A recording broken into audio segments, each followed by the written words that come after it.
রামকৃষ্ণ মিশনের একজন মহারাজকে কিছুদিন আগে প্রশ্ন করা হয়, মহারাজ, এত মহাপুরুষ কিভাবে ভারতীয় উপমহাদেশে জন্ম নিতেন, আর বর্তমানে কেন আর সেই মহাপুরুষরা জন্মায় না?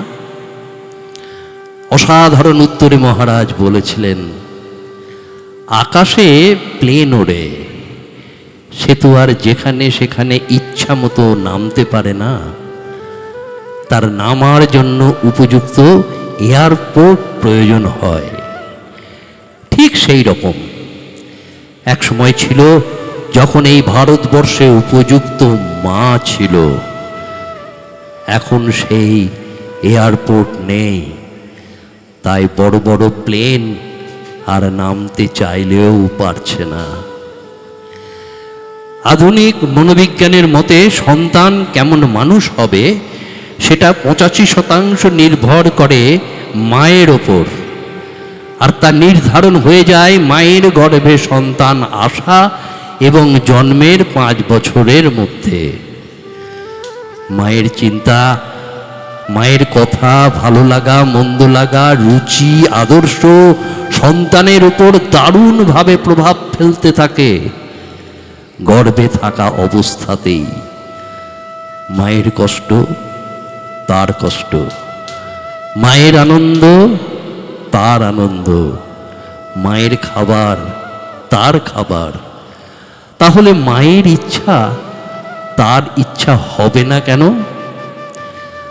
মায়ের আদর্শ তার আদর্শ, মায়ের জীবনবোধ সন্তানের জীবনবোধ হবে।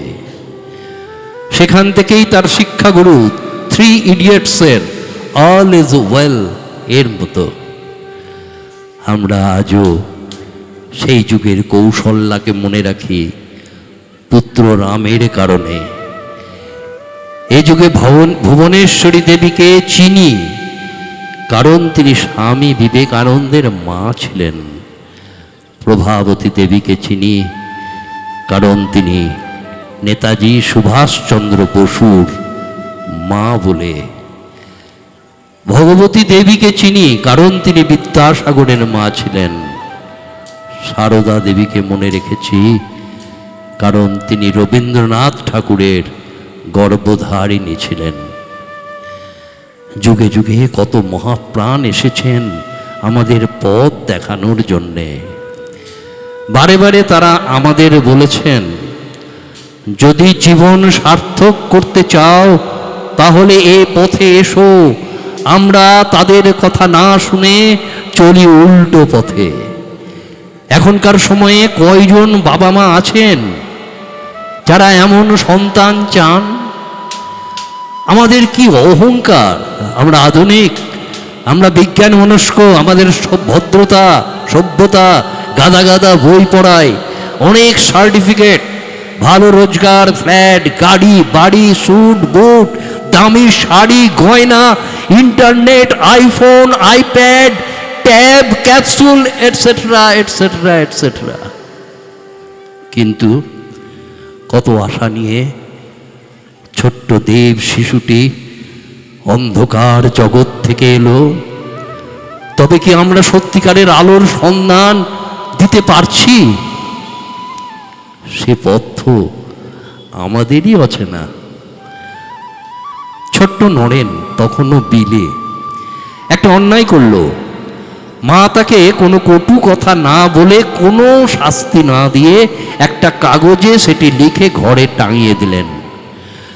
দুরন্ত বিলের পড়ায় মন নাই, মা পড়ছেন, বিলে শুনছে, সব আয়ত্ত হয়ে যাচ্ছে। মা শিক্ষা দিচ্ছেন, বাবা, জীবনে যেটা সত্য বলে জানবে, কখনো সেই আদর্শ থেকে সরে এসো না। তাই তো পরবর্তীতে আমরা পেলাম, সত্যের জন্য সব কিছু ত্যাগ করা যায়, কিন্তু কোনো কিছুর জন্য সত্যকে ত্যাগ করা যায় না। ছোটবেলায় মায়ের কাছেই জীবনে বড় হওয়ার সব শিক্ষা পেয়েছি।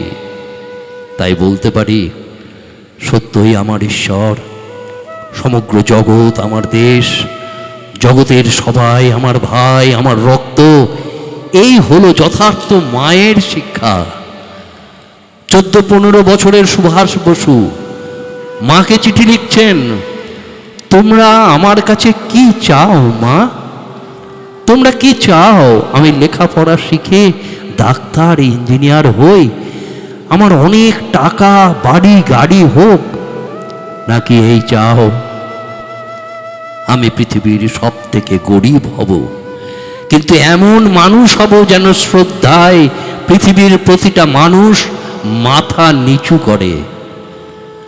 কজন বাবা মা আছি আমরা সৎ সাহস নিয়ে আমাদের সন্তানদের এই উৎসাহ দিতে পারি? বলি, শুধু পড়ো, ভালো রেজাল্ট করো, টাকা রোজগার করার একটা মেশিন হয়ে ওঠো। আমরা শেখাই কি করে সে মিথ্যাবাদী হতে পারে, কি করে সে আরো স্বার্থপর হতে পারে। ছোট্ট শিশুর কোমল অন্তরে এই বীজ বৃক্ষ আমরাই লাগিয়ে দিই। আর সত্যি এক সময় যখন সে আবেগহীন, ভালোবাসাহীন, বিবেকহীন মেশিনের মতো আচরণ করে, তখন আমরা বুক চাপড়াই। আমরা প্রত্যেকেই দ্রুত গতির এক ব্রেকহীন গাড়িতে উঠেছি, যার গতি শুধু বাড়তে পারে, কমে না। আমরা ভেসে চলেছি, সন্তানদের তুলে দিচ্ছি ব্রেক ফেল করা আর এক গাড়িতে। এই গাড়ি কখন থামবে? যখন সব শেষ। ধন্যবাদ।